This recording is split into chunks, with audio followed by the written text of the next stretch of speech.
qu'est-ce qu'il est écrit? Alors qui, Église? Dieu prononça toutes ces paroles en disant, je suis l'Éternel ton Dieu qui t'ai fait sortir du pays d'Égypte, de la maison de servitude. Tu n'auras pas d'autre Dieu devant ma face. Tu ne te feras point d'image taillée, ni de représentation quelconque des choses qui sont en haut dans les cieux, qui sont en bas sur la terre et qui sont dans les eaux plus bas que la terre. Voyez que, Église, regardez le pasteur, ça c'est intéressant. Parce qu'en norme, qui est dans les cieux? Les anges, n'est-ce pas? Les anges demeurent dans les cieux. Les anges sont dans les lieux célestes. Nous, lorsque nous mourons, on ne va pas direct au céleste. La Bible dit que les âmes des sauvés sont amenées dans le sein d'Abraham. C'est un endroit réservé aux âmes jusqu'au grand jugement. Dans les cieux, il y a les anges. Des fois, la personne n'a pas l'image de Jésus sur la croix. Elle n'a pas la Vierge qu'on appelle la Vierge, l'image de la Vierge, mais elle garde avec elle l'image des anges. Ah, parce que c'est l'image d'un ange. Qu'est-ce que Dieu a dit? Tu ne feras pas d'image taillée de ce qui est dans aucune image. Aucune image. Vous voyez qu'à l'église, on n'a pas d'image. On a la représentation, la croix, le chandelier, la Bible, la coupe. On peut avoir la représentation pour utiliser vis-à-vis d'un mouvement de foi. Mais l'honneur et la gloire seulement à qui? À Dieu. Seulement à Dieu. Et personne d'autre. Seulement à lui. Et personne d'autre. Mais des fois, vous dites aussi, non, pasteur, mais moi, je n'ai pas des images. Mais peut-être vous faites de votre époux une image taillée. Ah, pasteur, mon mari, il est un saint homme. Ah, pasteur, mon épouse, cette femme, quand elle va mourir, elle va s'asseoir à la droite de Jésus. Ah, pasteur, mes enfants, je le connais. Mes enfants, pasteur, ce n'est pas pour me vanter, mais mes enfants, pasteur, toute maman qui dit ça, elle souffre. Ça peut prendre des années, elle souffre. Parce qu'elle est en train de faire de ses enfants des images. Vous ne verrez jamais, par exemple, Élisabeth se vanter à mon sujet. Vous ne verrez jamais Élisabeth se vanter à mon sujet. Se vanter, je peux dire comme ça. Vous ne voyez, ah, Séraphin, il laisse ceci, il laisse... Vous ne verrez jamais. Et je peux vous assurer que si je meurs avant elle, elle ne sera pas là devant le cercle. Pourquoi tu m'as abandonné? Je ne peux pas vivre sans toi. Elle ne sera pas là comme ça. Ça, je peux vous assurer. Non, pasteur, non. Pourquoi? Parce qu'elle ne dépend pas de moi. Elle dépend de qui? Elle est heureuse avec moi et je suis heureux avec elle parce que nous dépendons de Dieu, de la source. Et Dieu parle de ne pas avoir des images. Je parlais ce matin que des fois, comme une dame me disait, parce que ça fait 20 ans en France, ça fait plus, mais pendant 20 ans, elle a travaillé pour envoyer l'argent au pays. Tous les mois, pasteur, j'envoyais l'argent au pays. Tous les mois. Ma mère, mon père, mes frères, mes sœurs. Après, la personne, elle essaie de dire au pasteur ce que le pasteur sait déjà. Ah, parce que vous savez, parce que quand on vient en France, on pense qu'on vient dans les Eldorado, qu'on vient dans la liste au pays des merveilles. Et j'ai envoyé. Mais ça fait quelques années, pasteur.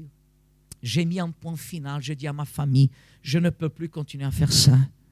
Parce que ça fait 20 ans en France et je n'ai absolument rien. Même pour aller au pays. Même pour aller au pays. C'est-à-dire, il y a des personnes qui font de la famille des idoles. Et c'est exactement ça que Dieu veut nous parler. C'est pour ça qu'il continue au verset 5. Il dit comme ça, « Tu ne te prosterneras point devant elle, et tu ne le serviras point, car moi qui? L'Éternel quoi? Ton Dieu. Je suis quoi?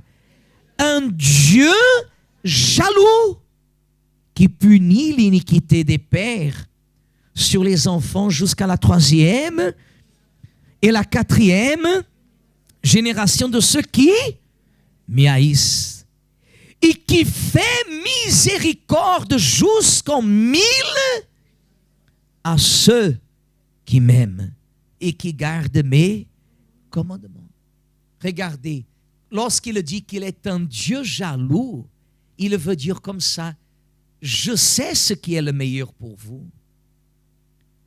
Je prends soin de toi. Je sais ce dont tu as besoin. Quand la Bible dit que Dieu est un Dieu jaloux, c'est comme s'il dit comme ça, tu dois confier en moi. Parce que ce que je fais pour toi, c'est le meilleur.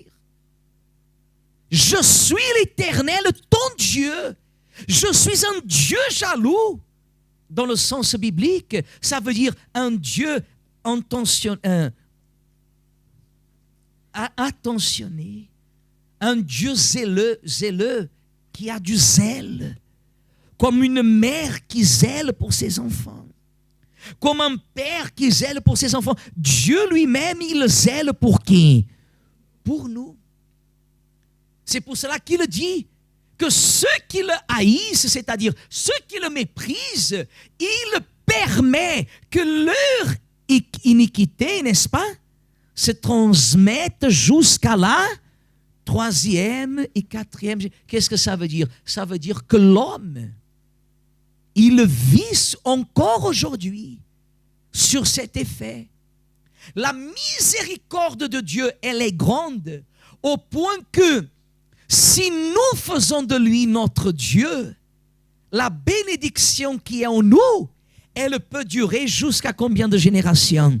1000 générations. Ça veut dire, 1000 générations, c'est symbolique. Qu'est-ce qu'il a voulu dire avec 1000 générations? Hein? Pour toujours. 1000 générations. Qui était de ma famille 1000 générations en arrière? Je ne sais pas, je connais ma famille en 3 générations avant moi. Peut-être 2, j'ai connu mes parents et mes grands-parents. Je n'ai pas connu mes arrière-grands-parents. Peut-être vous avez connu. Mais moi, je n'ai pas connu. Mais la bénédiction de l'Éternel, elle dure, elle se transmet de la maman vers la fille, les petits-enfants, et ça continue. Par contre, l'effet de la malédiction, il va jusqu'à la 3e et à la 4e. C'est pour cela qu'en quelque sorte, vous voyez que lorsqu'il y a quelqu'un qui souffre dans la famille, si vous prenez son arbre généalogique, qu'est-ce que vous allez voir? Qu'il y aura quelqu'un qui a les mêmes problèmes qu'elle. Le diable sait, lorsqu'il a créé l'homme, Dieu, il a vu que l'homme ne pouvait pas rester seul. Est-ce que l'homme avait un défaut? Non. L'homme n'avait pas de défaut. Dieu a créé l'homme parfait. La preuve, c'est que jusqu'à aujourd'hui, l'homme, il peut vivre seul. La femme, elle peut vivre seule. Mais Dieu, il a considéré, ce n'est pas bon que l'homme vive, qu'il reste seul. Ça sera mieux pour lui que je lui fasse une aide semblable. Alors, qu'est-ce que Dieu était en train de dire avec ça? Qu'il allait former la famille. Et quel est l'endroit que la société, à niveau général, mondial, planétaire, quel est le secteur, si je peux dire comme ça, Où la souffrance se développe le plus? La famille, Église. Regardez le pasteur. La famille. La famille. Et bien des fois, les personnes sont complices. L'homme, par exemple moi, je suis complice avec le futur de ma famille. Les générations qui viendront après moi, dans ma famille, moi je suis complice. S'ils seront bénis, s'ils seront dans la bénédiction, ou s'ils seront dans la malédiction. Parce que j'ai connu la parole de Dieu. Peut-être vous dites, pasteur, mais regarde, mes enfants sont dans la drogue. Est-ce que c'est ma faute? Vous avez connu la parole. Le Dieu de la Bible ne peut pas délivrer votre enfant de la drogue.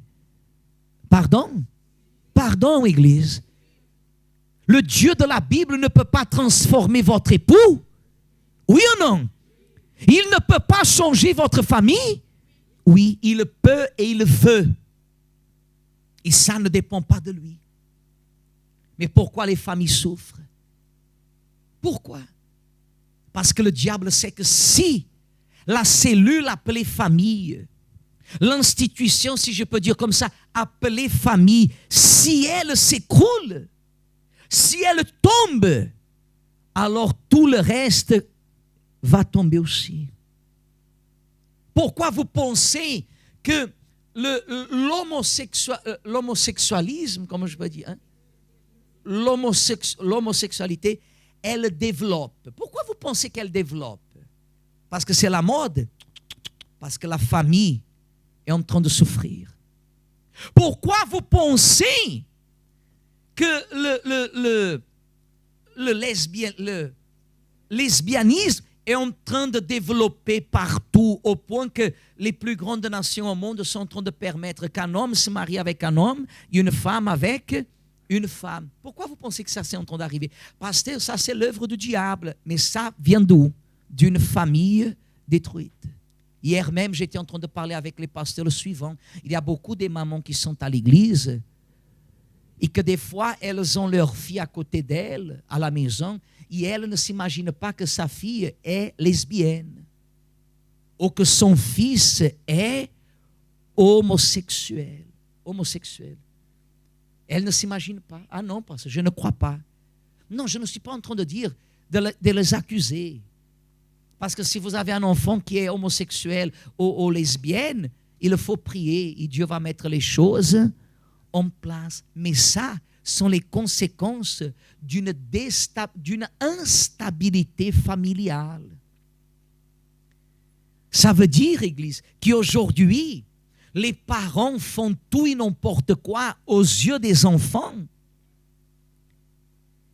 Aux yeux des enfants. Et les enfants grandissent avec ces sémences.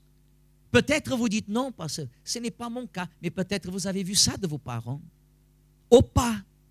Parce qu'avec les générations qui passent, la famille se dégénère. La famille se détruit. Vous pensez que le diable donne gratuitement? Le diable veut détruire. Il y a des jeunes filles ici qui ne parlent pas avec leur maman. Il y a ici des hommes qui ne parlent pas avec leur père. Parce que ce qu'il m'a fait ne mérite pas le pardon. Parce que ce que mon frère m'a fait ne mérite pas le pardon. Je vais vous dire une chose, Église. Dans la vie, vous avez deux choses qui sont sacrées. C'est la présence de Dieu, la première. Et la deuxième, c'est la famille. La famille basée sur la parole de qui? Pourquoi je rends ma famille sacrée? Parce que je ne plais pas à ma famille. Je plais à qui? À Dieu. Mais aucune personne de ma famille peut parler à mon sujet. Abraham a reçu cette bénédiction lorsque Dieu lui a dit: en toi seront bénies toutes les familles de quoi? De la terre, Église. Je ne suis pas en train de dire que vous devez satisfaire votre famille. C'est différent. On ne vit pas pour satisfaire les uns et les autres. Mais nous vivons pour être un exemple et un témoignage pour notre famille. Qu'est-ce que votre famille, elle parle à votre sujet? Je n'ai rien. Mais moi, je suis pasteur. Je suis serviteur de Dieu. Au centre d'accueil, on vit seulement pour l'hôtel. Moi, je n'ai rien. Mais je vais vous dire une chose. Ce n'est pas une question de fierté. Mais s'il y a une richesse que j'ai dans ma vie, c'est la présence de Dieu. Et c'est le témoignage de mon mariage. C'est le témoignage de ma famille, c'est-à-dire moi et mon épouse, parce qu'on n'a pas des enfants. C'est moi et ma famille. C'est moi et mon épouse. Je ne peux pas me vanter de quoi, et je ne me vanterai jamais, parce que je me glorifie seulement de connaître Dieu, et ça me suffit. Mais l'exemple qui existe, le témoignage, la famille sur terre, Église. Si vous ne récupérez pas votre famille, vous serez en connivence avec la malédiction. Si vous laissez le temps passer, ils peuvent partir en Belgique, ils peuvent partir à Londres, ils peuvent partir en Afrique, où qu'ils aillent, la famille sera détruite. Et si votre famille sera détruite, qu'est-ce qui va entrer? La malédiction. Parce que mon mari, exactement votre mari, est-ce que le Dieu de la Bible ne peut pas le changer? Peut.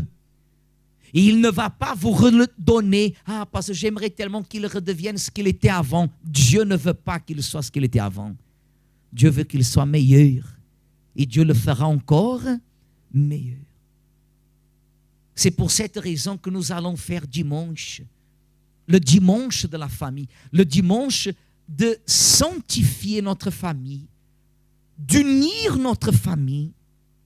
De venir à l'église sanctifier notre famille. Seigneur, ma famille t'appartient. Les vices ne toucheront plus ma famille. Vous allez parler avec Dieu tous les jours de cette semaine. La rébellion ne touchera plus mes enfants. La désobéissance, malgré, regardez le pasteur église, malgré tout ce que vous allez affronter pour contredire votre foi, vous allez vous maintenir comment? Ferme. En disant, moi et ma famille, nous sommes sacrés devant qui? Dieu nous a choisis. Et ma famille sera bénie. Et moi et ma famille, nous serons un témoignage. Nous allons rendre un témoignage d'une famille faite et refaite, si je peux dire comme ça, à l'image et à la ressemblance de Dieu.